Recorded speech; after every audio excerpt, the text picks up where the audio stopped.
terima kasih dengan kebijakan-kebijakan pemerintah daerah kita mempunyai satu regulasi hukum, yaitu kebersamaan menyamakan persepsi baik pemerintah kabupaten maupun pemerintah Aceh. Angka meningkatnya COVID-19 di perbatasan Jontor ini telah kami dengar bersama dan telah mengajukan beberapa pertanyaan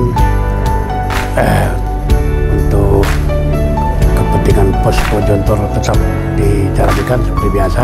Mudah-mudahan apa yang kita kerjakan ini berjalan dengan baik.